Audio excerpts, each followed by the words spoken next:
கிராம மிஷனரி இயக்கம் வழங்கும் கிராமிய நேரம் என்ற இந்த நிகழ்ச்சிக்கு உங்களை அன்புடன் வரவேற்கிறோம். கிராம மிஷனரி இயக்கம் கடந்த 27 ஆண்டுகளாக சிறுவர் மற்றும் வாலிபர் மத்தியில் ஊழியம் செய்து வருகிறது.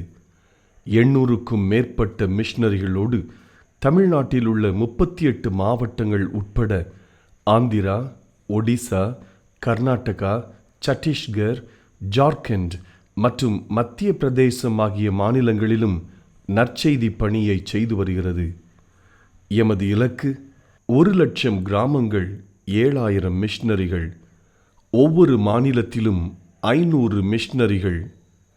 எமது தரிசனம் என் ஆட்டுக்குட்டிகளை மேய்ப்பாயாக என்ற வசனத்தின்படி கிராமங்களில் உள்ள சிறுவர் மற்றும் வாலிபர்களை கிறிஸ்துவுக்குள் வழிநடத்தி அவர்கள் மூலம் கிராமங்களை சுவிசேஷ மயமாக்குதல், சந்திக்கப்படும் சிறுவர் மற்றும் வாலிபர்களை நாளைய தலைவர்களாகவும் ஊழியர்களாகவும் உருவாக்குதல், ஒவ்வொரு கிறிஸ்தவரையும் ஆத்தும ஆதாயம் செய்கிறவராக மாற்றுதல். இப்பொழுதும் எமது நிகழ்ச்சிகளை ஜெபத்துடன் பார்த்து பயனடையுங்கள். செயல்படும் கிறிஸ்தவர்களாக தேவனுக்கு உங்களை அர்ப்பணிப்பது உறுதி. ஹலோ நேயர்களே, உங்ககிட்ட ஒரு நிமிஷம் பேசலாமா?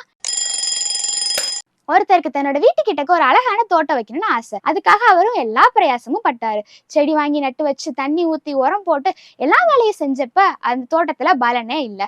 அது செழிப்பாவே வரல. இதனால அவர் என்ன தெரியுமா செஞ்சாரு? அந்த தோட்டத்துக்குன்னு தனியா ஒரு தோட்டக்காரரை நியமிச்சாரு. அந்த தோட்டக்காரர் வந்த கொஞ்ச நாள்லயே அந்த தோட்டம் ரொம்ப செழிப்பா மாறுச்சு. இதை பார்த்து அவர் ரொம்ப ஆச்சரியப்பட்டு அந்த தோட்டக்காரர்கிட்ட கேட்டாரு. அந்த தோட்டக்காரர் என்ன தெரியுமா சொன்னாரு? இந்த தோட்டத்தை பாத்துக்கிற வேண்டியதுதான் என்னோட ஒரே ஒரு வேலை. அதனால இது என்னோட பிள்ளைகளை போல என்னோட முழு மனசோட நான் பாத்துக்கிட்டேன். அதனாலதான் அந்த செடிகள் இவ்வளோ வேகமா வளர்ந்து இவ்வளோ செழிப்பா இருக்குதுன்னு சொன்னாரு. இதே போலத்தான் நமக்குன்னு கொடுக்கப்பட்ட வேலைகள்ல நம்ம முழு மனசோட அதை ஏசப்பாக்காக செய்யறதா நினைச்சு செய்யும் போது அதுல நம்மளும் அநேக பலன்களை பார்க்க முடியும். அதனால நம்மளோட வேலைகளை ஏசப்பாக்காக செய்யறோம்னு முழு மனசோட செய்வோமா? உங்ககிட்ட ஒரு நிமிஷம் பேசலாமா? ஒரு குயவனும் ஒரு தச்சனும் சந்திக்கிறப்ப குயவன் சொன்னாராம், இந்த சேர்லையும் சகதிலையும் எவ்வளோ கஷ்டப்பட்டு கடினமாக உழைக்கிறேன்னு தெரியுமா அப்படின்னு பெருமையோடு சொன்னாராம். தச்சன் சொன்னாராம், இந்த மரக்கட்டைகளை இருக்கும்பொழுது எத்தனை தடவை என் கைகளை அறுத்துருக்கிறேன்னு தெரியுமா, நான் தான் கடினமாக உழைக்கிறேன் அப்படின்னு பெருமையோடு சொன்னாராம். இவங்க 2 பேரும் இவங்களோட விவாதத்தை கொண்டு போய் முதியவர்கிட்ட வச்சாங்களாம். முதியவர் சொன்னாராம், மண்பாண்ட பொருட்களும் மரவேலை பொருட்களும் பூமியிலேருந்து முளைச்சி வந்தால் எவ்வளவு நல்லா இருக்கும் அப்படின்னு சொன்னாராம். உடனே அவங்க அப்போ எங்களுக்கு வேலையே இருக்காதே அப்படின்னு சொன்னாங்களாம். முதியவர் சொன்னாராம், இந்த உலகத்தில் நிறைய குறைகள் நிறையா இருக்குது, அதை சரி செய்ய தெரிஞ்சனால தான் மக்கள் உங்களை தேடி வர்றாங்க. அதனால எந்த ஒரு வேலையுமே சுலபமான வேலை கிடையாது. அவங்கவுங்க இடத்துல இருந்து பார்க்கும்போது தான் அதோட கஷ்டம் தெரியும். அதனால பெருமை உங்களோட இடத்துல இருக்கக்கூடாது அப்படின்னு சொன்னாராம். வேதத்துல கூட ஒரு வசனம் இருக்குங்க, 1 பேதுரு 5:5 பெருமை உள்ளவர்களுக்கு தேவன் எதிர்த்துன்னு இருக்கிறார், தாழ்மை உள்ளவருக்கோ கிருபை அளிக்கிறான்னு இருக்கு. இன்னைக்கும் நீங்க உங்களோட வாழ்க்கையில எல்லா காரியங்களையும் உங்களை தாழ்த்தும் பொழுது ஏசப்பா உங்களை உயர்த்த வல்லவரா இருக்கிறாரு.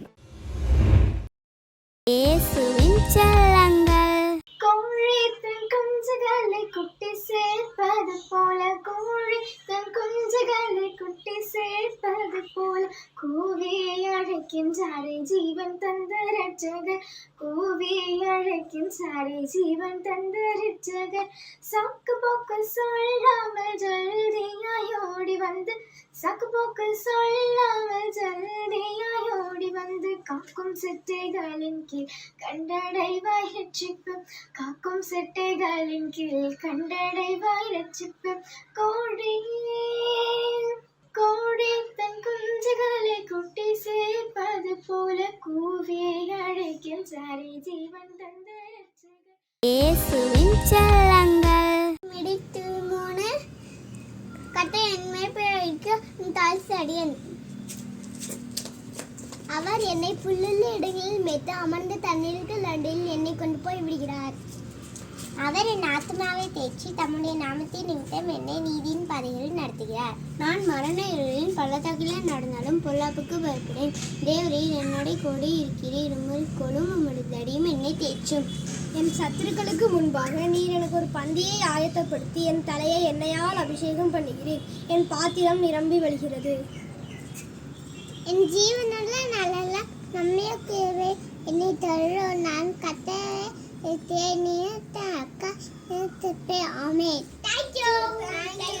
இயேசுவின் செல்லங்கள் ஆண்டவரை தேடவருக்கு குறையில்லையே.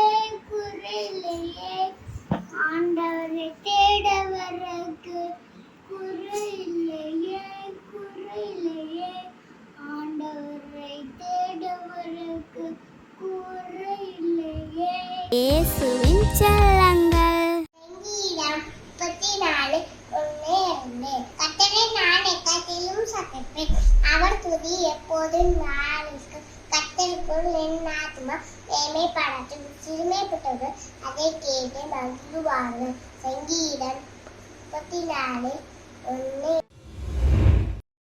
ஒருவேளை இன்னைக்கு இருக்கிற நிறைய பேர் சொல்லுவாங்க, எதனா சுவிசேஷம் கிராமங்கள்லாம் அறிவிக்கப்பட்டாச்சுன்னு சொல்லுவாங்க. நிஜம்தாங்க, ஒருவேளை அறிவிக்கப்பட்டிருக்கலாம். அது வருஷத்துக்கு ஒரு முறையோ 2 முறையோ சும்மா குழுவாக வேனில் போய் ஏதாவது ஒரு டீமை போய் சொல்லிட்டு வந்துடும், போதுமா? இப்போ நீங்கள் செய்தி கேட்குற நீங்கள் வாரம் ஒரு செய்தி கேட்குறீங்களே சர்ச்சுக்கு போய்.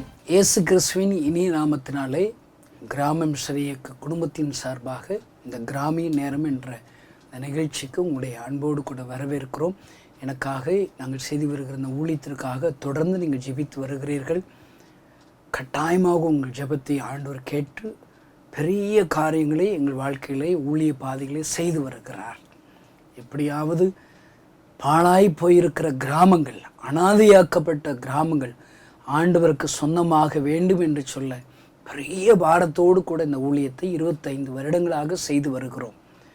இன்னும் இந்த ஊழியத்துடைய எல்லைகள் விரிவாக்கப்பட வேண்டும் என்று சொல்லி நீங்கள் ஜெபியுங்கள். குறிப்பாக எப்படியாவது இந்திய தேசத்தில் 7000 மிஷனரிகளை எழுப்ப வேண்டும் என்று சொல்லி நாங்கள் ஊழியம் செய்து வருகிறோம். இந்த தரிசனங்கள் நிறைவேற நீங்கள் ஜெபியுங்கள். இதற்கென்று விருதுநகருக்கு அருகாமையில் புள்ளலக்கோட்டை என்ற ஒரு சின்ன கிராமத்திலே நாங்கள் தங்கியிருக்கிறோம். எங்களிடத்தில் வருகிற புதிதாக அர்ப்பணிக்கிற வாலிபர்கள் மிஷனரிகளுக்கென்று 2 வருட பயிற்சி கொடுக்கிறோம். அவர்களுக்கு வேதாகம பயிற்சியும் கொடுக்கிறோம். அதோடு கூட பணித்தளத்தில் நேரடி பயிற்சியும் செய்கிறோம். எப்படி தெருப்பிரசங்கம் பண்ணணும், எப்படி சிறுவர் ஊழியம் செய்யணும், ஜனங்களிடத்தில் எப்படி ஆண்டோட அன்பை சொல்லணும், அற்புத அடையாளங்களை ஆண்டவருடைய நாம மையமைக்காக செய்து காமிக்கணும், ஜனங்களை எப்படி பிசாசு முடியிலிருந்து விடுதலையாக்கணும், நேரடி பயிற்சிகளையும் கொடுக்கிறோம். 2 வருடத்திற்கு பின்பாக அவர்களை தேவையுள்ள இடங்களுக்கு மிஷனரிகளாக அனுப்பி வைக்கிறோம். ஒருவேளை இதை கேட்கிற நீங்கள் எங்களுக்காக ஜெபித்து கொள்ள வேண்டிய ஒரு ஜெபக்குறிப்பு என்ன தெரியுமாங்க?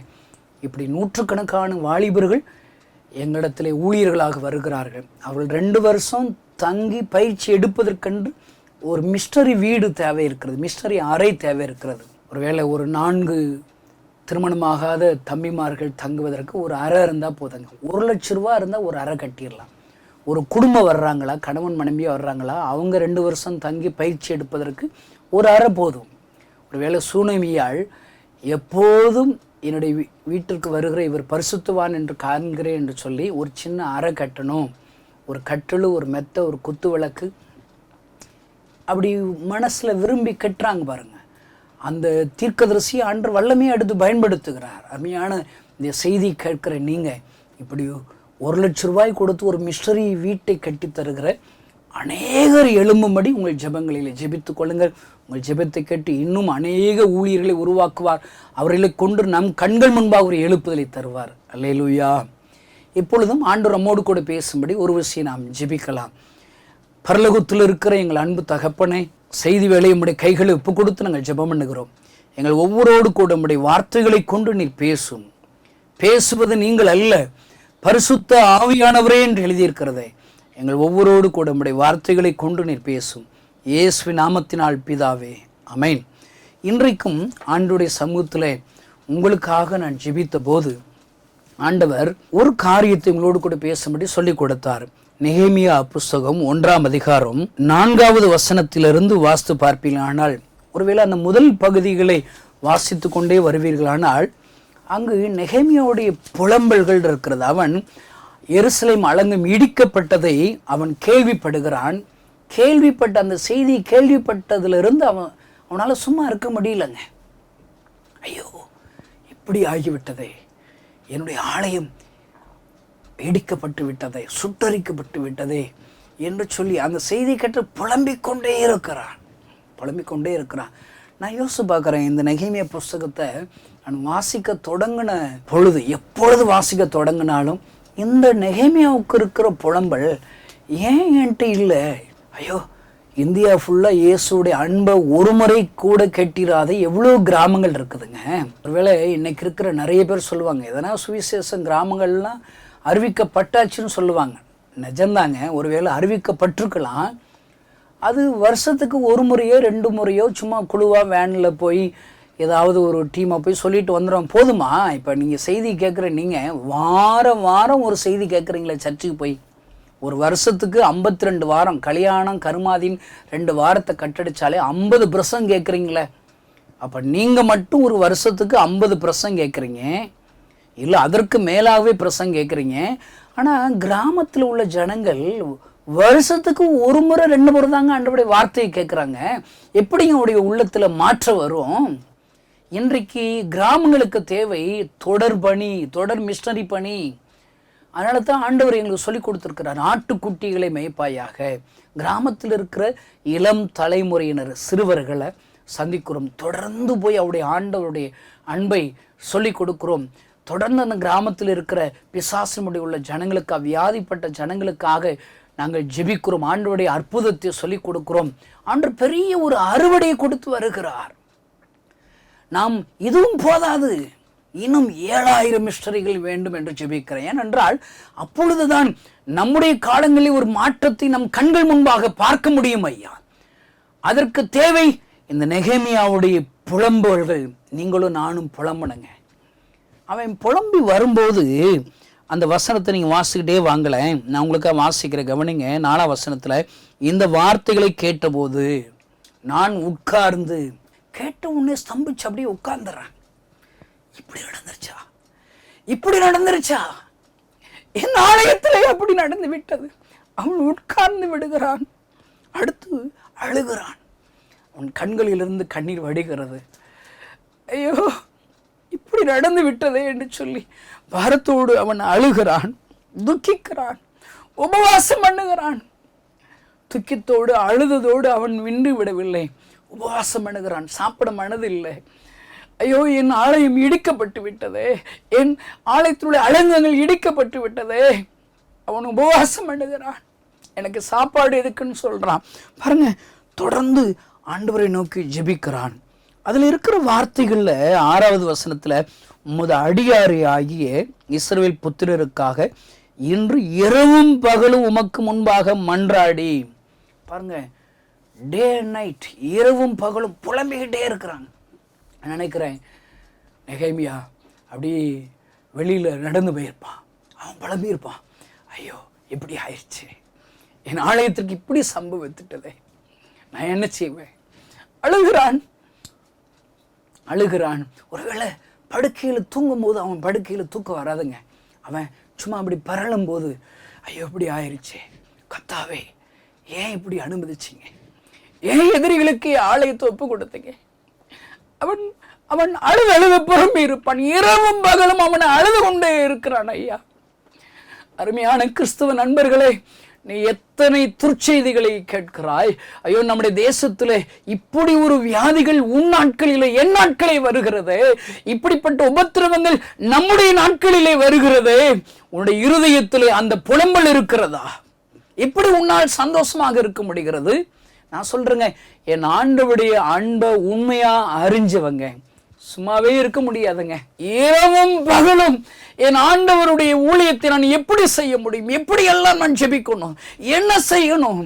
ஆண்டவரத்தில் வருவார்கள், ஆண்டவரே என் தேசத்தினுடைய எழுப்புதலுக்கு நான் என்ன செய்யணும், ஒரு திட்டத்தை தாங்க ஆண்டவரே.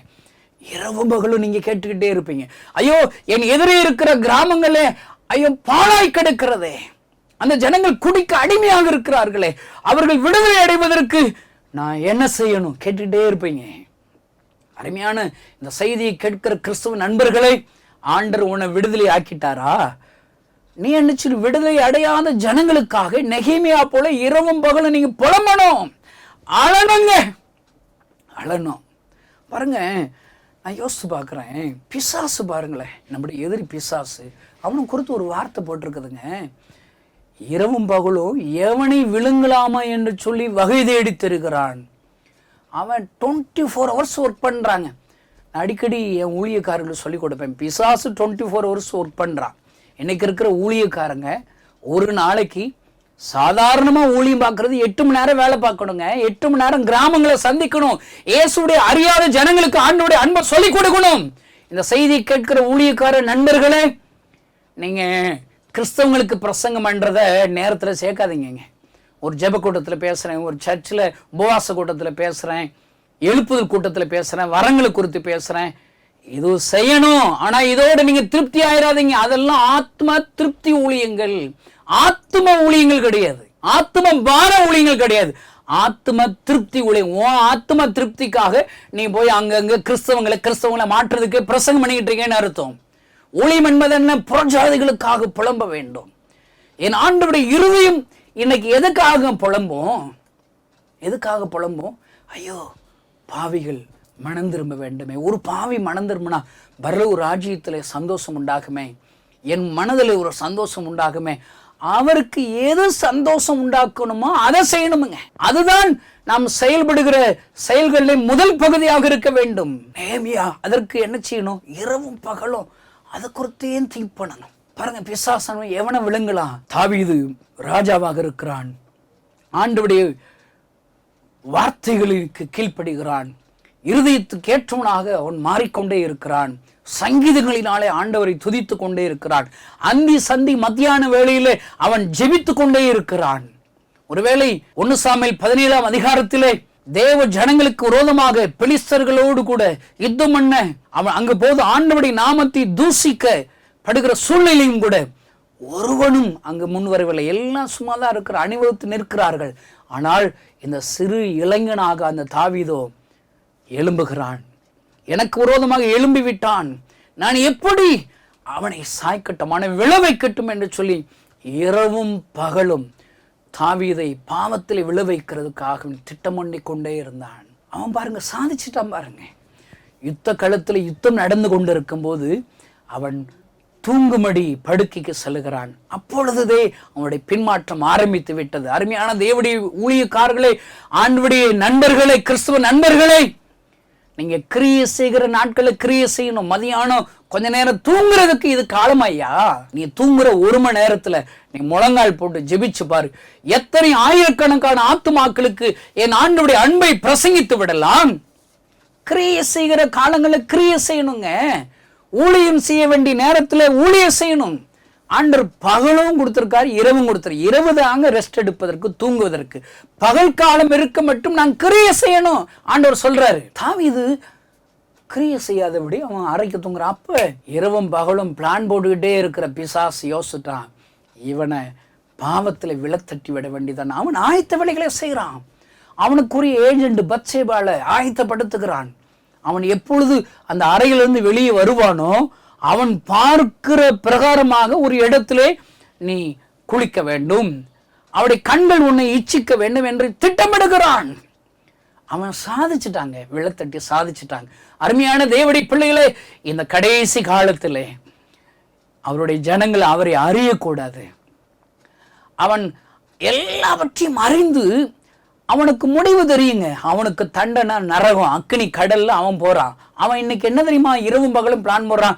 நான் மட்டும் அந்த நகரத்துல போனா பத்தாது, என்னோடு கூட அவரால் படைக்கப்பட்ட ஜனங்கள், ஒரு கூட்ட ஜனங்களை அங்கு அழைத்து செல்ல வேண்டும் என்று சொல்லி எவனை விளங்கலாமே என்று சொல்லி இரவும் பகலும் வகை தேடுகிறானே.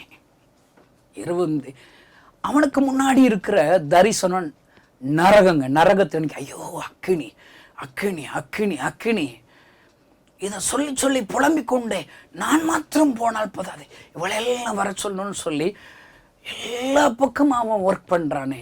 அருமையான தேவனுடைய பிள்ளைகளே, நமக்கு முன்பாக பரலோகம் இருக்கிறது, இயேசு கிறிஸ்து இருக்கிறார், வாக்குத்தத்தம் இருக்கிறது. நாம் ஜெபித்தால் ஆண்டவர் பதில் கொடுப்பார்.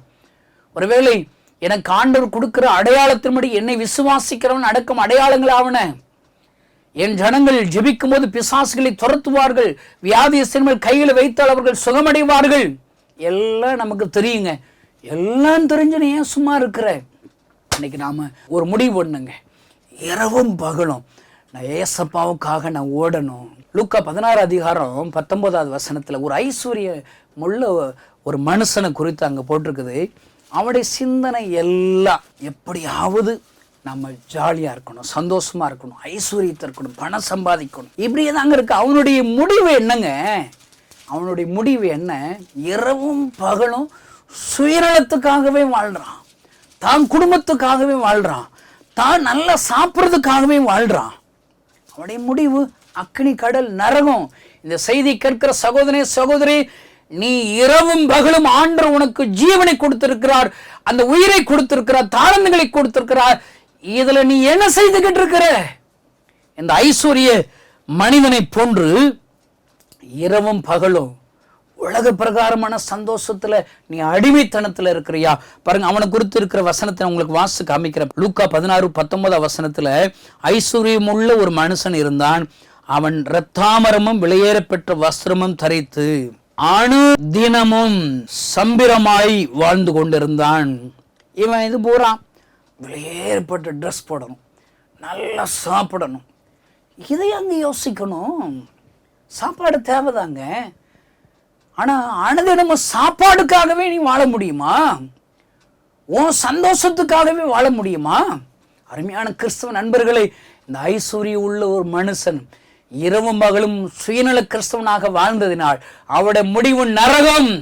இன்றைக்கு ஆண்டவருடைய வருகை இருக்குமானால், உனக்கு ஒரு நியாய தீர்ப்பு கொடுக்கப்படுமானால், உன்னுடைய முடிவு பரலோகமா நரகமா? இப்ப யோசிப்பாரு, நான் மற்றவர்களுக்கு புரோஜனமா இரவும் பகலும் ஆண்டவருக்காக வாழ்ந்தேனா பரலோகம் கிடைக்கும். இல்லையா, உனக்கு நரகம் தான் கிடைக்கும். இது எழுதப்பட்ட உண்மை ஐயா, எழுதப்பட்ட உண்மை ஐயா. பாருங்க, சங்கீதம் 1ல் அழகா தாவீது முதல் சங்கீதத்திலேயே அழகா எழுதி வச்சிருக்கிறாரு. எல்லாருக்கும் தெரிந்த மனன வசனம் தான். ஆனா வசனத்தை அறிஞ்சு என்னங்க பிரயோஜனம்? அது வாழ்க்கையில பின்பற்றணும் இல்லைங்க. அதுல எழுதப்பட்ட வார்த்தைகளை பாருங்க, இரவும் பகலும். அதை எழுதியிருக்கோம் 2ஆம் வசனத்துல, கர்த்தருடைய வேதத்தில் பிரியமாயிருந்து இரவும் பகலும் அவருடைய வேதத்தில் தியானமாய் இருக்கிற மனுஷன் பாக்கியவான். பாக்கியவான். இரவும் பகலும் வேத வசனங்களை தியானிச்சுட்டே இருக்கணும். ஆண்டவர் நமக்கு சொல்லி கொடுத்துருக்கிறாருங்க. எவ்வளவு வசனங்கள், அற்புதங்கள், ஊமைகள், ஆண்டவரால் பயன்படுத்தப்பட்ட பாத்திரங்கள், அதெல்லாம் உங்க நினைவுல வச்சு ஆண்டவர் இப்படிப்பட்ட அற்புதங்களை செய்கிறது தியானிச்சுக்கிட்டு இருக்கணும், சிந்திச்சுக்கிட்டு இருக்கணும் இரவும் பகலும். நான் எனக்கு குறைச்சல் வரும்போதெல்லாம் நான் என்ன தெரியுமா நினைப்பேன்? தாவீது கோலியாத்தை நினைப்பேன். அவன் ஆடு மேய்க்கிறவன் தான், யாராலும் அந்த கோலியாத்தை முறியடிக்க முடியலன்னு தான். ஆனால் தாவீதுக்கு ஒரு சின்ன விசுவாசம், என் கூட உயிருள்ள ஆண்டவர் இருக்கிறாரு, ஜீவனுள்ள தேவனை நிந்திப்பதற்கு இவன் ஏமாத்திரம். அவன் ஆண்டவரை நம்பி யுத்த களத்துக்கு வருகிறான். கோலியாத்து முன்பாக நிற்கிறான். இவன் சிறு பையனாக கோலியாத்துக்கு முன்பாக நிற்கிறான். இவனுக்கு சண்டையிட தெரியாது, பட்டயத்தை எடுக்க தெரியாது, நல்ல ட்ரெஸ் பண்ண தெரியாது, யுத்த களத்துல இருக்கிற எல்லா முறைகளும் தெரியாது. அவனுக்கு தெரிஞ்சதெல்லாம் உயிருள்ள ஆண்டவர் என் கூட இருக்கிறார். அவன் எல்லா காரியத்தையும் ஆண்டவரத்திலே ஒப்பு கொடுக்கிறவன். அவன் சொல்லுகிறான், நான் தான் யுத்தம் பண்ண போறேன் கோலியாத்து கூட. ஆனா அவன் சொல்ற கன்ஃபஸ் என்ன தெரியுமா? யுத்தம் கர்த்தருடையது, யுத்தம் கர்த்தருடையது, அவர் பார்த்து கொள்வார். அவருடைய வார்த்தையில் விசுவாச வார்த்தையில் வருது. ஆண்டவர் அங்கு அவனுக்கு ஜெயம் கொடுக்கிறார் ஐயா. நான் இன்றைக்கு எனக்கு முன்பாக பணத்தேவைகள் கோலியாத்தாக இருக்கும்போது, எனக்கு முன்பாக அநேக நெருக்கங்கள் கோலியாத்தாக இருக்கும்போது, நான் யோசிக்கிறேன், இந்த வேத சம்பவங்களை இரவும் பகலும் நான் தியானிக்கிறேன். ஐயோ, இனி அவ்வளவுதான், முடிஞ்சு போச்சு அப்படிங்கிற காரியங்கள் என்னுடைய வாழ்க்கையில வரும்போது லாசருவை நினைத்து பார்க்கிறேன். கல்லறையில் அடக்கம் பண்ணப்பட்டு இனி அவ்வளவுதான், 4 நாளாயிற்று, நாரும் எல்லாரும் நினைச்சிட்டாங்க முடிஞ்சிருச்சு, அவ்வளவுதான், இனி அவ்வளவுதான் லாசருடைய வாழ்க்கை. ஆனால் என் ஆண்டவர் வரும்போது முடிவுகளை மறுபடியுமாக ஒரு புதிய தொடக்கத்தை வைத்திருக்கிறார் ஐயா. இந்த செய்தி கேட்கிற சகோதரனே சகோதரியை, இப்படிப்பட்ட அற்புதங்களை நீ இரவும் பகலும் நீ தியானிச்சுக்கிட்டு இருக்கணும். அப்ப ஆண்டவர் அந்த அற்புதங்கள், நீ தியானிக்கிற அந்த வேத வசனங்கள், உயிருள்ள வார்த்தைகள் இன்றைக்கு வாழ்க்கையில் அற்புதங்களை கொண்டு வரும் ஐயா, அற்புதங்களை கொண்டு வரும் ஐயா. நான் யோசிக்கிறேன், 25 வருஷமா ஏசப்பா பிரசங்கிக்கிறேன். என்னுடைய சிந்தனையெல்லாம் ஏசப்பா தாங்க. 25 வருஷமா ஏசப்பா தான். என் வாழ்க்கையில அவர் செய்த அற்புதங்களை யோசித்து பார்க்கிறேன். என்ன அற்புதம் செய்தார்? டாக்டர்கள் 6 மாதத்தில் மறுத்து விடுவாய் என்று என்னை கைவிட்டு விட்டார்கள். எல்லா இடத்திற்கும் அலைந்து திரிந்தேன், ஒரு மாற்றமும் இல்லை. சாகிற நிலைமையில நடக்க கூட முடியாதுங்க, நடந்தாலே இழப்பு வந்துடும், அவ்வளவுதான், நான் செத்து போயிடுவேங்கிற நிலைமையில என் மனதில் ஒரு எண்ணம் உண்டாகிற்று. எங்கள் ஊருக்கு நிறைய கிறிஸ்தவங்க இயேசுடைய அன்பு சுவிசேஷமாக அறிவிக்க வருவாங்க.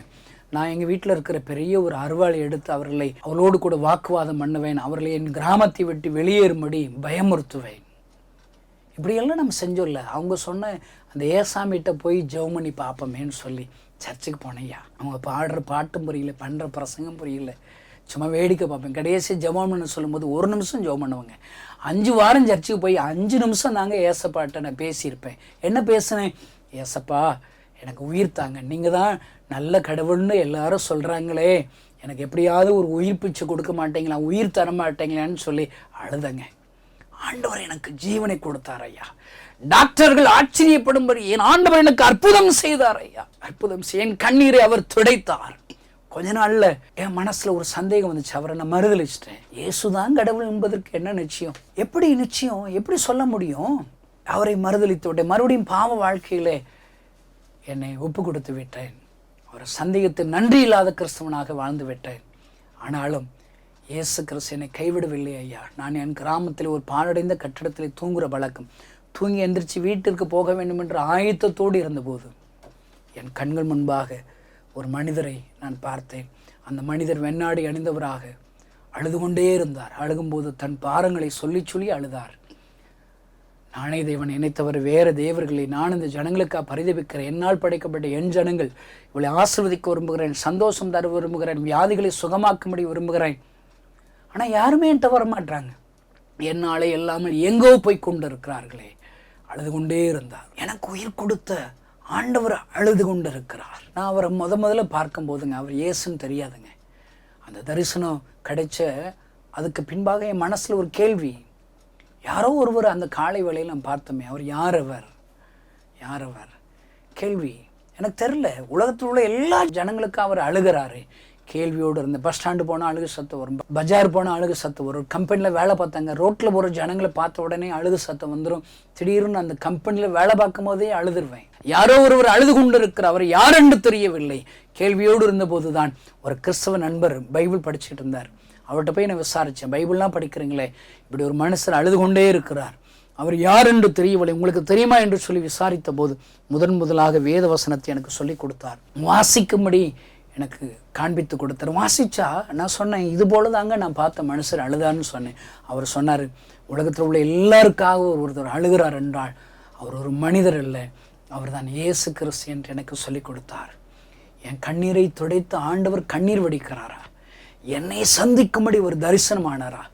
நான் கேட்கிற அந்த அழுகிற சத்தம் என் கண்ணீரை துடைத்து இயேசுடைய அழுகிற சத்தமா?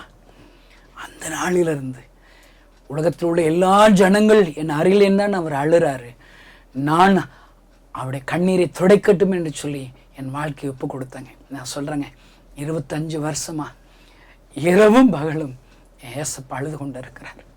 என் ஆண்டவர் அழுது கொண்டு இருக்கிறார். நான் அவருக்காக ஏதாயிலும் செய்யட்டும், இன்னும் ஊழியக்காரர்களை எழுப்பற்று, இன்னும் மிஷனரிகளை எழுப்பற்று, இன்னும் எங்களுக்காக ஜெபிக்கிறவர்களை எழுப்பற்று. ஐயோ, நிறைய கிறிஸ்தவர்களுக்கு இந்த ஆண்டவருடைய அன்பை நான் சொல்லட்டும். எனக்கு கொஞ்சம் நேரம் இருக்கிறதா, நான் ஓடுகிறேன் ஐயா. கிராமத்திலே தெருவில் நின்று என் ஆண்டவருடைய அன்பை அறியாதவர்களுக்கு நான் சொல்லட்டும். சிறு பிள்ளைகளுக்கு என் ஆண்டவருடைய அன்பை சொல்லட்டும். இரவும் பகலும் என் ஆண்டவர் அழுது கொண்டே இருக்கிறார். இரவும் பகலும் என்னால் என்ற ஊழியத்தை நான் செய்து கொண்டே இருக்கிறார் ஐயா. ஒருவேளை இந்த செய்தியை கேட்கிற உங்களுடைய கண்கள் இன்றைக்கு இயேசுவின் நாமத்தினால திறக்கப்படுமானால் என் ஆண்டவர் இரவும் பகலும் அழுது கொண்டே இருக்கிற அந்த சத்தத்தை நீங்களும் கேட்பீர்கள் ஐயா. பிதாவின் வலது பாரிசத்தில் என் ஆண்டவர் தேசத்திற்காக அழுது கொண்டிருக்கிறார், திருச்சபைகளுக்காக அழுது கொண்டிருக்கிறார், இன்னும் அநேக ஊழியக்காரர்கள் எழும்பும்படி அழுது கொண்டிருக்கிறார். அவரை அறியாத ஒவ்வொரு ஜனங்களுக்காக அவர் அழுது கொண்டிருக்கிறார். அதைத்தான் நீங்கள் கேட்பீர்கள் ஐயா. நான் உயிரோடு இருக்கிற எல்லா நாளும் அவருடைய கண்ணீரை துடைக்கும்படி, ஏதாயிலும் இரவு மகளும் அவருக்காக ஊழியம் செய்து அவருடைய கண்ணீரை துடைக்கும்படி என் வாழ்க்கையை ஒப்பு கொடுத்திருக்கிறேன். இந்த செய்தியை கேட்கிற நண்பர்களே, நீங்களும் அவர் கைகளை ஒப்பு கொடுப்பீர்களா? ஒரு நெகேமியா இரவும் பகலும் அழுதான். அவனை கொண்டுதான் அந்த எருசலேம் அலங்கத்தை ஆண்டவர் கட்டுகிறார். நீங்கள் ஒருவேளை இன்றைக்கு இந்த தேசத்திற்காக, கிராமங்கள் ஆண்டவரை அறிந்து கொள்வதற்காக, வாலிபர்களுக்காக, சிறுவர்களுக்காக நெகேமியாவை போல நீங்கள் அழுது புலம்புவீர்களானால் உங்களை வைத்து அவர்களை ஆண்டவர் சந்திப்பார் ஐயா. உங்களை வைத்து ஆண்டவர் அற்புதங்களை செய்வார் ஐயா. இதுதான் வேதாகமம் சொல்லுகிற சத்தியம் ஐயா. நான் கிராமங்களுக்காக அழுகிறேன். நான் கிராமத்திலே பிறந்திருக்கிறேன், கிராமத்திலே வளர்ந்திருக்கிறேன். என்னுடைய வாழ்நாள் எல்லாம் அநேக ஜனங்கள், அநேக கிராமங்கள் ஆண்டவரை அறிய வேண்டும் என்று சொல்லி அழுது கொண்டே இருக்கிறேன் ஐயா. ஆண்டவர் என்னை கிராமங்களிலே பயன்படுத்துகிறார். அருமையான சகோதரனே, நீங்க எதை குறித்து அழுகிறாயோ அதே அழுகிற அந்த ஜெப குறிப்புகளுக்காக சொல்லி அழுகிற அதே காரியத்திலே ஆண்டவர் நெகேமியாவை போல ஆண்டவர் உன்னை பயன்படுத்துவார் ஐயா. அநேக நாடுகளுக்காக புலம்பி அழுகிறாயா. ஒரு வில்லியம் கேரி செருப்பு தைக்கிற ஒரு தொழிலாளி இந்திய தேசத்திற்காக அழுது ஜெபிக்கிறான், அழுது கொண்டே இருக்கிறான். ஆண்டவர் அந்த வில்லியம் கேரியைத்தான் ஆண்டவர் எடுத்து பயன்படுத்துகிறார். அருமையான தேவடி பிள்ளைகளே, இன்றைக்கு அவர் கைகள் ஒப்பு கொடுங்க. இரவும் பகலும் ஏசப்போடு ராஜ்யம் கட்டுவதற்காக என்னை தெரிந்திருக்கிறார், ஜெபிப்பதற்காக நான் தெரிந்திருக்கிறார், ஊழியம் செய்வதற்காக எனக்கு தெரிந்திருக்கிறார். என்னால இயன்ற காணிக்கைகளை கொடுத்து அவருடைய கண்ணீரை துடைக்கும்படி ஏசப்பா என்னை தெரிந்திருக்கிறார் என்று நீங்கள் செயல்படுவீர்களானால் நம் தேசத்திலே பெரிய ஒரு எழுப்புதலை ஆண்டவர் காண செய்வார் ஐயா. கண்களை மூடி ஒரு விஷயம் நாம் ஜெபிக்கலாம். பரலோகத்தில் இருக்கிற எங்கள் நல்ல தகப்பனை, நெகேமியாவை போன்று இரவும் பகலும் ஜெபிக்கிற புலம்புகிற அனுபவத்தை இந்த செய்தியை கேட்கிற ஒவ்வொருவருக்கு தாரும். இரவும் பகலும் உடைய வேத வசனங்களை, அற்புதங்களை, ஊமைகளை, பரிசுத்தவான்களை நீ கொண்டு செய்த ஊழியங்களை தியானிக்கிற கிருபைகளை தாரும் அப்பா. இரவும் பகலும் அந்த அற்புதங்களை தியானித்து உமக்காக செயல்படுகிறவர்களாக எங்களை மாற்றும் அப்பா. ஒருவேளை எங்களுக்கு விரோதியானவன் எவனை விழுங்கலாமே என்று சொல்லி இரவும் பகலும் வகை தேடி திரியும் போது உம்மை அன்பை அறிந்த நாங்களும் இரவும் பகலும் அநேக ஆத்துமாக்களை உமக்கு சொந்தமாக மாற்றும்படி அலைந்து திரிய நீர் உதவி செய்யும். பெரிய காரியங்களை இயேசுவின் நாமத்தினால் பிதாவே, ஆமென். இந்த செய்தி நிச்சயமாக உங்களை செயல்பட தூண்டிருக்கும் என விசுவாசிக்கிறோம். நீங்களும் எங்களோடு இணைந்து தேவனுக்காக ஏதாவது செய்ய விரும்புகிறீர்களா? கீழ்கண்ட எங்களது ஊழிய திட்டத்திற்காக ஜெபிக்க முன்வரலாமே. தமிழ்நாடு மற்றும் பிற மாநிலங்களிலும் ஆலயம் கட்ட தேவையாய் உள்ள 1000 கிராமங்களில் இடம் வாங்கி ஆலயம் கட்டப்பட ரூபாய் 5 லட்சமோ அல்லது அதில் ஒரு பகுதியோ கொடுத்து ஆலயம் கட்டி கொடுப்போர் எழும்ப ஜெபியுங்கள். சூனேமியால் எலிசாவுக்கு ஒரு அறை வீட்டை கட்டி கொடுத்தது போல புதிய மிஷனரிகள் தங்கி பயிற்சி எடுப்பதற்கு ரூபாய் 2 லட்சம் கொடுத்து ஒரு மிஷனரி வீட்டை கட்டி கொடுப்போர் எழும்ப ஜெபியுங்கள். நாம் சந்திக்கும் வாலிபர்கள் மற்றும் ஆரம்ப விசுவாசிகளை கிறிஸ்துவுக்குள் வளரச் செய்ய ரூபாய் 300 கொடுத்து முழு வேதாகமும் வாங்கி கொடுப்போர் எழும்ப ஜெபியுங்கள். நாம் பணி செய்யும் 8 மாநிலங்களிலும் உள்ள 880 மிஷனரிகளை மாதந்தோறும் ரூபாய் 10,000 கொடுத்தோ அல்லது இயன்ற காணிக்கையை கொடுத்தோ தாங்குவோர் எழும்ப ஜெபியுங்கள். தமிழ்நாடு மற்றும் பிற மாநிலங்களிலும் துரிதமாக சுவிசேஷம் அறிவிக்கவும் பின்தொடர் பணிக்காகவும் சுவிசேஷ வாகனங்கள் வாங்கி கொடுப்போர் எழும்ப ஜெபியுங்கள். தங்கள் வாலிப மற்றும் சிறு பிள்ளைகள் ரட்சிக்கப்பட, அபிஷேகிக்கப்பட மற்றும் இயேசுவுக்கு சாட்சியுள்ள பிள்ளைகளாக வளர கண்மணி பிள்ளைகள் இயேசுவுக்காக திட்டத்தில் தங்கள் பிள்ளைகளை இணைக்கிற பெற்றோர்கள் எழும்ப ஜெபியுங்கள். இந்தியா முழுவதிலும் இன்னும் துரிதமாக நம் மிஷனரி பணிகள் நடக்க மாதந்தோறும் அல்லது வருடத்திற்கு ஒரு முறையாவது ரூபாய் 1000 கொடுத்து எழுப்புதல் விரும்பும் பங்காளர் திட்டத்தில் இணைகிற அநேகர் எழும்ப ஜெபியுங்கள். மேலும் எங்களோடு தொடர்பு கொள்ள விரும்பினால் திரையில் காணும் எங்கள் முகவரியும் குறித்துக் கொள்ளுங்கள். கிராம மிஷனரி இயக்கம், தபால் பெட்டி எண் 51, விருதுநகர் 626001. இந்த நிகழ்ச்சியையோ அல்லது எங்கள் ஊழியத்தையோ நீங்கள் தாங்க விரும்பினால் எங்கள் தொலைபேசி எண்ணை குறித்துக் கொள்ளுங்கள். 7378000444. கர்த்தர் தாமே உங்களை ஆசீர்வதிப்பாராக.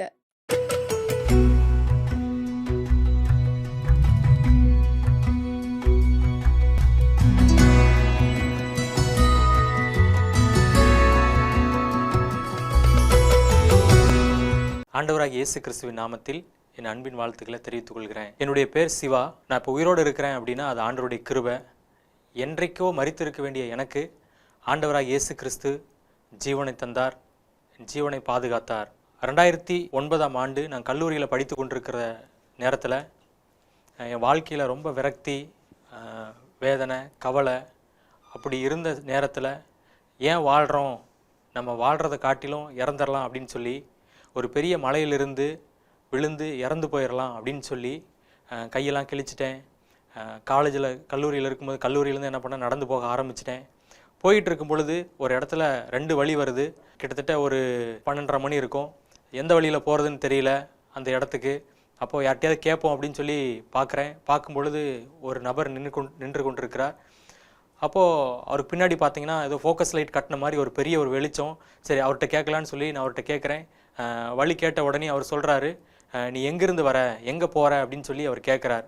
கேட்ட உடனேயும் நான் வந்து ரொம்ப கோபமாக, அதெல்லாம் உங்களுக்கு தேவையில்லாது, நான் கேட்டதுக்கு மட்டும் பதில் சொல்லுங்கள் அப்படின்னு சொல்லி அவர் இடத்துல நான் சொல்கிறேன்.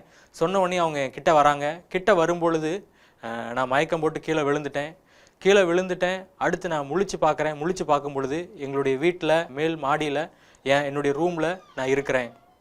எனக்கு பயங்கர ஆச்சரியம், என்னடா இந்த இடத்துல இருக்கிறோம், நம்ம நேற்று அந்த இடத்துல தானே இருந்தோம் அப்படின்னு சொல்லி.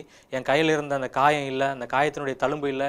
நான் வீட்டில் மேலேருந்து கீழே இறங்கி வரேன். நான் இந்த மாதிரி போயிட்டேன் அப்படின்னு சொல்லி, கல்லூரியிலேருந்து நடந்து போயிட்டேன்னு சொல்லி எங்கள் வீட்டில் இருக்கிறவங்க எல்லாரும் நிறைய இடத்துல தேடி பார்த்தாங்க. எல்லாம் அங்கங்கே தேடி பார்த்து கிடைக்கல அப்படின்னு சொல்லி எங்கள் வீட்டு வாசல்லே என்ன பண்ணிகிட்டு இருக்காங்கன்னா எல்லாம் உட்காந்துட்டு இருக்காங்க. நான் அதிகாலையில் நான் கீழே இறங்கி வரும்பொழுது என்னை பார்த்து, எப்படி நாங்கள் எல்லாம் இங்கே தான் இருக்கிறோம், எப்படி நீ மேலே போன அப்படின்னு சொல்லி என்கிட்ட கேட்டாங்க. கேட்கும் பொழுது எனக்கு ஒரு பெரிய ஒரு ஆச்சரியமாக இருந்துச்சு. என்ன நடந்துச்சுன்னு சொல்லி எனக்கு இப்போ வரைக்கும் தெரியல. ஒரு சில மாதங்கள் நான் கல்லூரிக்கு போகலை, வீட்டிலே இருந்தேன். ஒரு பெரிய பிரேக்குக்கு பிறகு மறுபடியும் நான் என்ன பண்ணுறேன் அப்படின்னா கல்லூரிக்கு போய் மறுபடியும் என்ன பண்ணுறேன், நான் உட்காந்துட்டு இருக்கேன். ரொம்ப வெறுமை, விரக்தி, கவலையோடு என்ன செய்யறதுன்னு தெரியல உட்காந்துட்டு இருக்க சமயத்தில் சீனியர் ஒருத்தவங்க வந்து எனக்கு ஆண்டவராகிய இயேசு கிறிஸ்துவை பற்றி எனக்கு என்ன பண்ணாங்க அப்படின்னா சொன்னாங்க. நான் ஆண்டவராகிய இயேசு கிறிஸ்துவை என்னுடைய வாழ்க்கையில் சொந்த ரட்சகராக ஏற்றுக்கொண்டேன். அந்த சமயத்தில் எனக்குள்ள ஒரு பெரிய ஒரு சமாதானம் வந்ததை நான் என்ன பண்ணேன் உணர்ந்தேன். அந்த சமாதானத்தை சொல்ல முடியாத அளவுக்கு அப்படி ஒரு சந்தோஷத்தை எனக்குள்ளே வந்ததை நான் என்ன பண்ணேன் உணர்ந்தேன். நான் சர்ச்சுக்கு போக ஆரம்பித்தேன். எனக்கு வந்து ஒரு பைபிள் கொடுத்தாங்க. பைபிள் வந்து எப்படி படிக்கணும்னு சொல்லி கொடுத்தாங்க. அதுபோல் நான் பைபிள் கொடுக்கும் பொழுது நான் படிக்க ஆரம்பித்தேன். நான் பைபிள் படிக்க ஆரம்பித்து வரிசையாக போயிட்டு இருந்த சமயத்தில் ஆதியாகமம் 16ஆம் அதிகாரம் 8ஆம் அந்த வசனத்தை வாசிக்கும்போது அதில் ஆண்டவர் சொல்லியிருப்பார். ஆண்டவர் ஆகாரை பார்த்து, ஆகாரே எங்கிருந்து வருகிறாய், எங்கே போகிறாய் அப்படின்னு சொல்லி ஒரு கேள்வி கேட்பார். அதை கேட்ட உடனேயும் இதே கேள்வி தானே நான் அந்த சாகலான்னு போன சமயத்தில் அந்த மனிதன் என்னை பார்த்து கேட்டார். அப்போது எனக்கு இவ்வளோ நாளாக அந்த மனிதன் யாருன்னு தெரியாமல் இருந்துச்சு. அப்போ அந்த இடத்துல அந்த வேத வார்த்தையை நான் படிக்கும் பொழுது அது ஆண்டவராக இயேசு கிறிஸ்து அப்படிங்கிறத நான் புரிந்து கொண்டேன். எவ்வளோ நல்ல ஆண்டவர் பாருங்கள், என்னை நேசித்து என் மேலே அன்பு வச்சு சாகலான்னு இருந்த என்னை ஆண்டவர் என்ன பண்ணார், அந்த வழியில் என்னை பாதுகாத்தார், என்னை அந்த இடத்துல சந்தித்தார். அவர் அந்த இடத்துல என்னை பாதுகாக்கலை, என்னை சந்திக்கலை அப்படின்னா நான் இன்னைக்கு மரித்து போயிருப்பேன். இன்றைக்கும் சரி, நீங்கள் நிறைய பேர் கவலையோடு இருக்கலாம், கண்ணீரோடு இருக்கலாம், வேதனையோடு இருக்கலாம். எதுக்கு வாழ்கிறேன், நான் செத்து போயிடலாம், எனக்கு மட்டும் அந்த கஷ்டம் அப்படின்னு சொல்லி நினச்சிக்கிட்டு இருக்கலாம். நீங்கள் கவலைப்படாதீங்க. என்னை பாதுகாத்த ஆண்டவர், என்னை நேசித்த ஆண்டவர் இன்றைக்கு உயிரோடு இருக்கிறார். அவர் உங்களையும் நேசிக்கிறார். அவர் உங்கள் அருகில் தான் இருக்கிறார். அந்த ஆண்டவரை நீங்கள் ஏசப்பா எனக்கு சமாதானத்தை தாங்கன்னு சொல்லி கேளுங்க. நிச்சயமா ஆண்டவர் என்ன பண்ணுவார், உங்களையும் ஆசீர்வதிப்பார். ஆமேன்.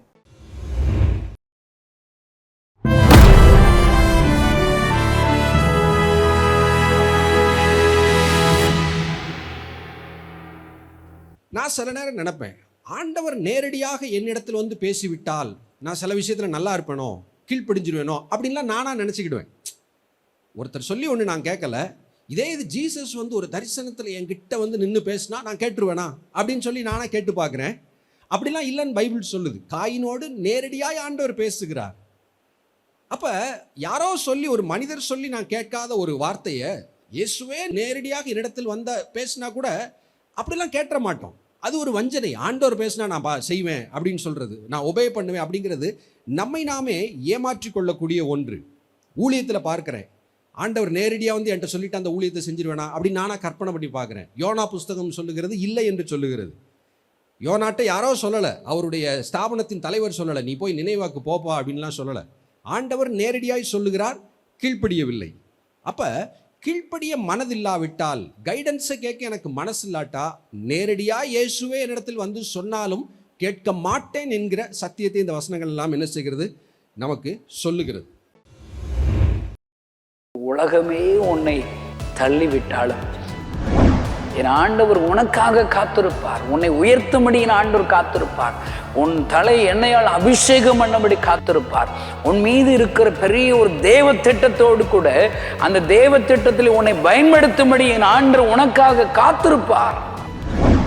எல்லாரையும் காட்டிலும் எனக்காக ஆண்டவர் காத்திருந்து என்னை ஆண்டவர் அபிஷேகம் செய்தாரே, என்னை தெரிந்து கொண்டாரே.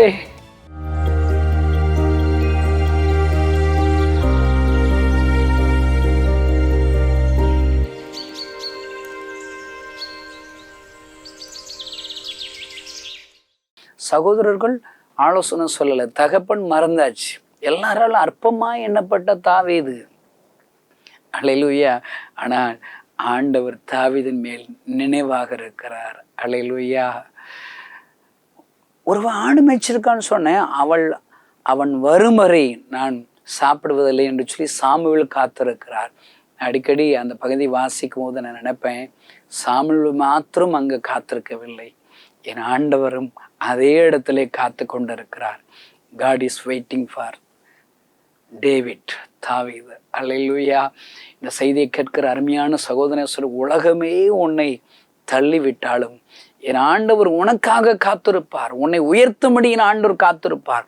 உன் தலை எண்ணெயால் அபிஷேகம் பண்ணபடி காத்திருப்பார். உன் மீது இருக்கிற பெரிய ஒரு தேவ திட்டத்தோடு கூட அந்த தேவ திட்டத்தில் உன்னை பயன்படுத்தும்படி என் ஆண்டவர் உனக்காக காத்திருப்பார். அல்லேலூயா. பாருங்கள், அதே போல தாவீது வருகிறான். ஆண்டவர் சொல்லுகிறார், இவன்தான், இவனை அபிஷேகம் பண்ணு. ஆமென். இன்றைக்கு எல்லா தாவீது போல நெருக்கத்தோடு இந்த வார்த்தைகளை கேட்கிற சகோதரன் சகோதரி, இன்றைக்கு ஆண்டவர் உன்னை பார்த்து சொல்லுகிறார், நீதான், உன்னைத்தான் நான் தேடிக்கொண்டிருக்கிறேன், உனக்காகத்தான் நான் காத்து கொண்டிருக்கிறேன். இனி எப்பொழுது என் சமூகத்தில் வருவாய், எப்பொழுது நான் உன்னை அபிஷேகம் பண்ணட்டும் என்று சொல்லி உனக்காக நான் காத்திருக்கிறேன் என்று கர்த்தர் சொல்லுகிறார். அல்லேலூயா. ஒருவேளை இப்பொழுது இருக்கிற நெருக்கத்தின் சூழ்நிலைகளே இவன் என்ன நினைச்சிருப்பான், ஐயோ எல்லாரை காட்டிலும் எனக்காக ஆண்டவர் காத்திருந்து என்னை ஆண்டவர் அபிஷேகம் செய்தாரே, என்னை தெரிந்து கொண்டாரே, இதை அவன் நினைவு கூறி தனக்கு தானே கர்த்தருக்குள் தன்னை திடப்படுத்தி கொண்டார்.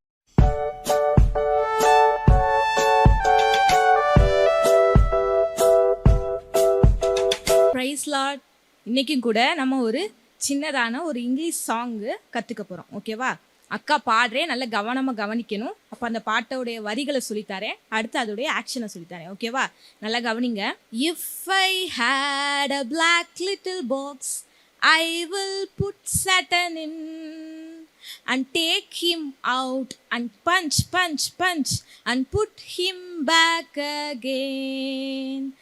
If I had a white little box I will put Jesus in and take him out and kiss and put him back again.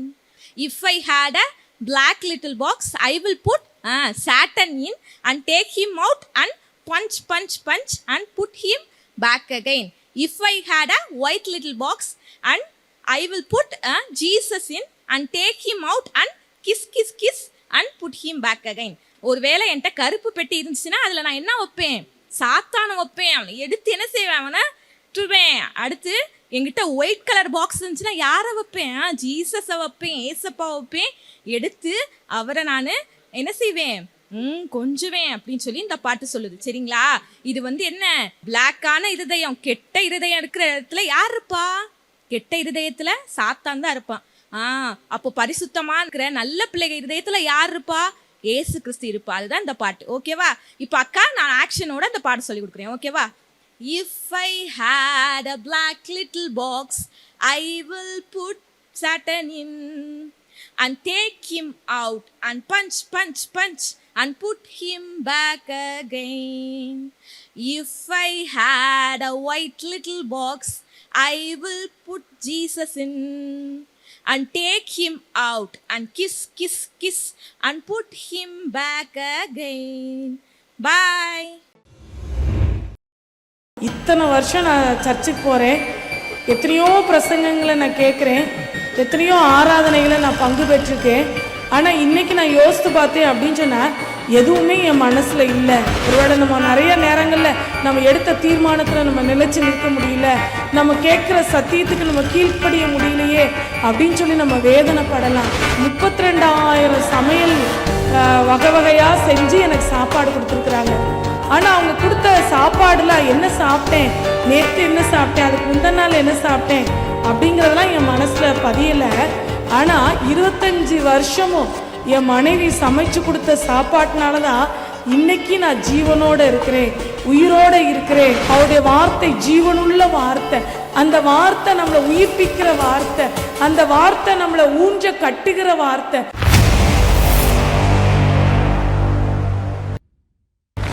ஒரு நபர் ஆலயத்துக்கு வாரந்தோறும் போய்கிட்டு இருந்தாராம். அவர் ஒவ்வொரு வாரமும் செய்தி கேட்குறாரு. இப்படியாகவே ஒரு 20 வருஷம் அவருடைய வாழ்க்கையில் கடந்துருச்சு. 20 வருஷம் கழித்து அவருடைய வாழ்க்கையை திரும்பி பார்க்கும் பொழுது நம்ம கேட்ட செய்தியெல்லாம் ஞாபகத்தில் இருக்கா அப்படின்னு சொல்லி யோசித்து பார்க்கும் பொழுது ஒன்றுமே அவருக்கு ஞாபகத்தில் இல்லையா. அப்போது அவர் மனசு ரொம்ப வேதனை படித்தான். இத்தனை வருஷம் நான் சர்ச்சுக்கு போகிறேன், எத்தனையோ பிரசங்கங்களை நான் கேட்குறேன், எத்தனையோ ஆராதனைகளை நான் பங்கு பெற்றிருக்கேன். ஆனால் இன்றைக்கி நான் யோசித்து பார்த்தேன் அப்படின்னு சொன்னால் எதுவுமே என் மனசில் இல்லை. அதனால ஆராதனையே நடத்துறதும் வேஸ்ட்டு. நமக்கு பிரசங்கம் பண்ணுறதுக்குன்னு ஒரு ஆட்களை போட்டு அவங்கள பிரசங்கம் பண்ண வச்சு அவங்க வார்த்தையை நம்ம கேட்கும்படி ஒவ்வொரு வாரமும் நம்ம கடந்து போகிறதும் வீண் அப்படின்னு சொல்லி ஒரு நோட்டீஸ் மாதிரி பெட்டிஷன் மாதிரி எழுதி போட்டாராம். ஒவ்வொருத்தரும் இதுக்கு பலவிதமான வாக்குவாதங்களை கொடுத்தாங்களாம். எல்லா வாக்குவாதங்களையும் பார்த்தோம், அவங்க கொடுத்த பதில்களை பார்த்தோம் அப்படின்னு சொன்னால் எதுவுமே அவரை திருப்திப்படுத்தவே இல்லையா. ஒரே ஒரு நபர், குறிப்பிட்ட ஒரு நபர் எழுதியிருந்தாரா, அவருக்கு திருமணமாகி 25 வருஷம் ஆயிடுச்சான். அவங்க என்ன எழுதியிருந்தாங்க அப்படின்னு சொன்னால், அந்த கடிதத்தில் என்னுடைய மனைவி எனக்கு 25 வருஷம் திருமணமான இந்த நாளில் நான் என்னுடைய திருமண வாழ்க்கையை நான் நினச்சி பார்த்தேன் அப்படின்னு சொன்னால் 32,000 சமையல் வகை வகையாக செஞ்சு எனக்கு சாப்பாடு கொடுத்துருக்குறாங்க. ஆனால் அவங்க கொடுத்த சாப்பாடுலாம் என்ன சாப்பிட்டேன், நேற்று என்ன சாப்பிட்டேன், அதுக்கு முந்தின நாள் என்ன சாப்பிட்டேன் அப்படிங்கிறதெல்லாம் என் மனசில் பதியலை. ஆனால் 25 வருஷமும் என் மனைவி சமைச்சு கொடுத்த சாப்பாட்டினால தான் இன்னைக்கு நான் ஜீவனோடு இருக்கிறேன், உயிரோடு இருக்கிறேன் அப்படின்னு சொல்லி அந்த கடிதத்தில் எழுதியிருந்தாங்களாம். ஒருவேளை நம்ம கேட்குற சத்தியம் நிறைய நேரங்களில் ஆண்டவர் நம்மோடு என்ன பேசினாரு அப்படின்னு சொல்லி ஒரு நிமிஷம் நம்ம யோசித்து பார்த்தோம் அப்படின்னு சொன்னால் நம்ம இங்கே பங்கு பெறதே வீணோ, நம்ம கேட்குற சத்தியங்கள் நம்ம மனசில் பதியலையே அப்படின்னு சொல்லி ஒரு வேளை நம்ம யோசிக்கலாம். ஆனால் அந்த மறந்து போன ஒரு சத்தியமாக இருந்தாலும் இன்னைக்கு நம்ம ஆவிக்குரிய வாழ்க்கையில் இன்னைக்கு நம்ம ஓடுவதற்கு ஆண்டவர் நமக்கு கிருபை தர்றாரு. அந்த சாப்பிடுகிற அந்த உணவு அந்த மனுஷனை உயிரோடு வாழ வச்சது போல இன்னைக்கு நம்ம கேட்குற ஒவ்வொரு நாளும் கேட்குற ஆவிக்குரிய உணவு நம்முடைய ஆவிக்குரிய மனுஷனை பலப்படுத்தி ஒவ்வொரு நாளும் ஆண்டவருக்காக ஓடும்படியான கிருபைகளை தருது. ஒருவேளை நம்ம நிறைய நேரங்களில் நம்ம எடுத்த தீர்மானத்தில் நம்ம நிலைச்சு நிற்க முடியல, நம்ம கேட்குற சத்தியத்துக்கு நம்ம கீழ்ப்படிய முடியலையே அப்படின்னு சொல்லி நம்ம வேதனைப்படலாம், நம்ம கவலைப்படலாம். ஆனால் அது எல்லாவற்றையும் நம்ம ஃபாலோ பண்ணணும்னு சொல்லி ஆண்டவர் விரும்புகிறாரு. இதற்காக நான் எந்த சத்தியத்தையும் நான் ஃபாலோ பண்ண முடியல, எந்த வார்த்தைக்கு நான் கீழ்ப்படிய முடியல அப்படின்னு சொல்லி நம்ம ரூம்லேயே இந்த ப்ரோக்ராம் ஒருவேளை நேரலையில் பார்க்குறவங்க பார்க்காம இருந்தீங்க அப்படின்னு சொன்னால் இன்னும் உங்களோட ஆவிக்குரிய வாழ்க்கையில் பின்னிட்டு போகிறதுக்கான வாய்ப்புகள் தான் அதிகமாக இருக்குது. அதனால் ஒவ்வொரு முறையும் ஆண்டவருடைய சமூகத்துக்கு வரும் பொழுது ஆண்டவருடைய வார்த்தையை நம்ம கேட்கும் பொழுது ஆண்டவரே என்னோடு பேசும் அப்படின்னு சொல்லி திறந்த உள்ளத்தோடு நொறுங்கிய மனதோடு அவருடைய சமூகத்தில் காத்திருக்கும் பொழுது நிச்சயமாகவே அவர் நம்மோடு பேசுகிற தேவனாக இருக்கிறாரு. அவருடைய வார்த்தை ஜீவனுள்ள வார்த்தை, அந்த வார்த்தை நம்மளை உயிர்ப்பிக்கிற வார்த்தை, அந்த வார்த்தை நம்மளை ஊஞ்ச கட்டுகிற வார்த்தை. அந்த வார்த்தையினால் மட்டுமே இன்னைக்கு வரையும் நமக்கு வருகிற போராட்டங்களாக இருக்கட்டும், நிந்தைகளாக இருக்கட்டும், அவமானங்களாக இருக்கட்டும், நெருக்கங்களாக இருக்கட்டும், போராட்டங்கள் எல்லாவற்றிலையும் அதை தாண்டி ஓடுவதற்கு தேவன் நமக்கு பலன் கொடுக்கிறவராய் இருக்கிறார்.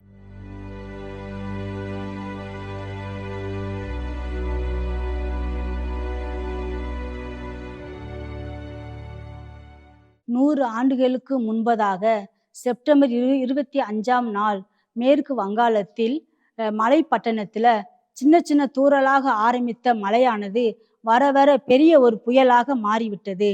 அந்த மலைப்பட்டணத்தில் மலை விளிம்பில் ஒரு மிஷினரி பங்களா ஒன்று இருந்தது. அந்த பங்களாவில் 5 வயசுலேருந்து 17 வயசு வரைக்கும் உள்ள 6 பிள்ளைகள் அந்த பங்களாவில் இருந்தாங்க. அந்த பிள்ளைகளை பராமரிப்பதற்காக ஒரு பணிப்பெண்ணும் அவங்களோட கூட இருந்தாங்க.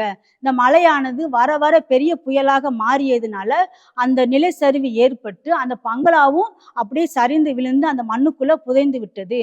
அதிலிருந்து 6 பிள்ளைகளும் அந்த பணிப்பெண்ணும் அந்த மண்ணுக்குள்ள புதைந்து அவங்க இறந்து விட்டாங்க. இந்த 6 பிள்ளைகளுடைய பெற்றோர் யாரு என்று சொன்னால், அமெரிக்காவிலிருந்து நம் இந்தியாவுக்கு மிஸ்டரியாக ஊழியத்துக்கு வந்த லீ என்பவரும் அவருடைய மனைவி அடா லீ என்பவங்கள் தான். இவங்க இந்த துயரமான செய்தியை, ஜீரணிக்க முடியாத இந்த செய்தியை கேட்குற அந்த நாட்கள்ல அவங்க எங்க இருந்தாங்க அப்படின்னு சொன்னா, கல்கத்தாவில் அவங்க ஊழியம் செய்து கொண்டு இருந்தாங்க. அப்போ ஒரே நாளில் 6 பிள்ளைகளை இழந்த அந்த தாயோட இருதயம் எவ்வளவாக துடித்திருக்கும், எவ்வளவாக அவங்க வேதனைப்பட்டிருப்பாங்க. ஆனாலும் அவங்க சொன்ன வார்த்தை என்ன தெரியுமா? ஆண்டவராய் இயேசு கிறிஸ்துவ கூட என் பிள்ளைகள் கவலை இல்லாத, கண்ணீர் இல்லாத இடத்துல இயேசு கூட இருக்கிறாங்கன்னு சொல்லி அவங்க மனசுல பெரிய ஒரு ஆறுதல் அடைஞ்சாங்களாம். அந்த நேரத்துல பாருங்க, அந்த கண்ணீர் நிறைந்த நேரத்துல, அந்த துக்கமான நேரத்துல கூட அவங்க அடா லீலி அவங்க நண்பருக்கு ஒரு கடிதம் எழுதினாங்களாம். அதுல என்ன எழுதிருந்தாங்க அப்படின்னு சொன்னா, கிறிஸ்தவ வாழ்க்கையில உபத்திரவத்தின் குகையானது சாதாரணமா இருப்பதை பார்க்கிலும் 7 மடங்கு அதிகமாக வேண்டியது அவசியமா இருக்கிறது. அப்பதான் 4வது ஆளா இருக்கிற நபரை நம்ம காண முடியும் அப்படின்னு சொல்லி அதுல எழுதியிருந்தாங்களாம். அடுத்து பார்த்தீங்கன்னு சொன்னா, அந்த வங்காளதேசத்துல அவங்க 522 பிள்ளைங்களை, ஆதரவற்ற பிள்ளைங்களை அவங்க எடுத்து வளர்த்து, அத்தனை பிள்ளைகளுக்கு அவங்க ஒரு தாயை போல அவங்களை நேசித்து, உபசரித்து, அன்பு செலுத்தி, அவங்களை பராமரித்து, அவங்களுக்கு ஆண்டவராய் இயேசு கிறிஸ்து அன்பை சொல்லி சுவிசேஷத்துல அவங்கள வளர வைத்து, அவங்கள பராமரித்து வந்த அத்தனை அந்த 522 பிள்ளைங்களுமேவும் அடுத்த பின் நாட்கள்ல பெரிய ஒரு பேராயராகவும், நல்ல ஒரு ஊழியக்காரராகவும், வேலைகள்ல உயர்ந்த ஸ்தானத்திலையும் அந்த 500 பிள்ளைங்களும் இருந்தாங்களாம். இந்த வங்காள தேசத்துல எழுப்புதலுக்கு வர்றதுக்கு காரணமாக இருந்த இந்த அடாலீல் குடும்பமும் ஒன்றுதான். இன்னைக்கு இதை கேட்டுக்கொண்டிருக்கிற நீங்க நினைக்கலாம், எனக்கு ஏன் இந்த பாடுகள், எனக்கு ஏன் இந்த பிரச்சனை, எனக்கு ஏன் இந்த சோதனை அப்படின்னு சொல்லி நம்ம ஒரு சின்ன சின்ன பிரச்சனை கூட ஆண்டவர்கிட்ட நம்ம பெரிய கேள்விகளை நம்ம கேட்டுக்கொண்டிருக்கிற நமக்கு இந்த அடாலீல் குடும்பம் நமக்கு ஒரு சவாலா இருக்கிறது அல்லவா? இந்த அடாலீல் அவங்க விசுவாசத்துல அவங்க பின் வாங்காம யோபுவை போல எல்லாவற்றையும் அவங்க இழந்து இருந்தாலும், அவங்களுக்கு நியமிக்கப்பட்ட ஓட்டத்துல அவங்க பொறுமையோடு ஓடி அவங்க ஓட்டத்தை என்ன செஞ்சாங்க? ஜெயமாக வெற்றி பெற்றாங்க. ஒருவேளை நம்மளுக்கும் அநேக பாடுகள் வரலாம், பிரச்சனைகள் வரலாம், கஷ்டங்கள் வரலாம், உபத்திரவங்கள் வரலாம். ஆனாலும் இந்த பாடுகள் நமக்கு ஏன் வந்துச்சு, இந்த கஷ்டம் ஏன் வந்துச்சு அப்படின்னு நினைக்காம, நம்மளுக்கு வர்ற பாடுகள் உபத்திரவங்கள் மத்தியிலும் நம்ம ஆண்டவராய இயேசு கிறிஸ்துவும் 4வது நபராக நம்ம கூட தான் இருக்கிறார் என்று சொல்லி மனசை நம்ம தைரியப்படுத்தி கொண்டு, நான் ஆராதிக்கிற தேவன் நாங்கள் தப்பிவித்தாலும் தப்பிவிக்காம போனாலும் நாங்கள் அவரை ஆராதிக்கிறதே நாங்கள் நிறுத்த மாட்டோம் என்று சொல்லி எப்படி அவங்க விசுவாசமா இருந்தாங்களோ, அது போல நம்ம வாழ்க்கையிலும் அநேக பிரச்சனைகள், பாடுகள், கஷ்டங்கள் வந்தாலும் நம்ம ஆண்டவர் பக்கத்துல இருக்கிற விசுவாசத்தை நம்ம விட்டுறவே கூடாது. நம்மளுக்கு வர்ற பாடு, உபத்திரவ, கஷ்டம் நம்ம ஆண்டவரை விட்டு பின்வாங்கி போறதுக்கு அல்ல, இன்னும் அவர் சமூகத்துல கிட்டி சேருவதற்கே என்பதை நாம் மறந்து விடாமல் இன்னும் ஆண்டவருடைய சமூகத்துல முன்னேறி செல்வோம். கர்த்தர் தேவனுக்காய் ஏதாவது ஒரு ஊழியம் செய்ய வேண்டும் என்று விரும்புகிற உங்களுக்கு ஓர் நற்செய்தி. நமது கெத்செமனே வளாகத்தில் ஊழியர் பயிற்சி முகாம் நாள் ஏப்ரல் 2 செவ்வாய்க்கிழமை காலை 10 மணி முதல் சனிக்கிழமை 6ஆம் தேதி மதியம் 2 மணி வரை ஊழியர் பயிற்சி நடைபெற உள்ளது. இடம் கெத்செமனே வளாகம், விருதுநகர். தேவ செய்தியாளர் சகோதரர் கே. டேவிட் கணேசன் அவர்கள். நீங்கள் பகுதி நேரமாகவோ முழு நேரமாகவோ ஊழியம் செய்து கொண்டிருக்கலாம், அல்லது ஊழியம் செய்யும் வாஞ்சியோடு இருக்கலாம். தேவனுக்காய் செயல்பட வாஞ்சியோடு இருக்கும் யார் வேண்டுமானாலும் இந்த ஊழியர் பயிற்சியில் கலந்து கொள்ளலாம். மேலும் விவரங்களை அறிய 9944480250 வாருங்கள். நாம் எல்லோரும் இணைந்து தேவனுடைய ராஜ்யத்தை கட்ட நம்மால் இயன்றதை செய்வோம்.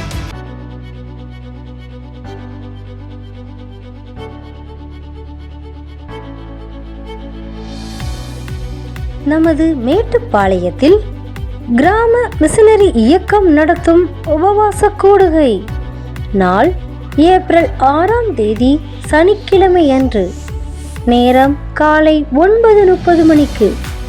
தேவ செய்தியாளர் சகோதரர் கே. டேவிட் கணேசன் அவர்கள்.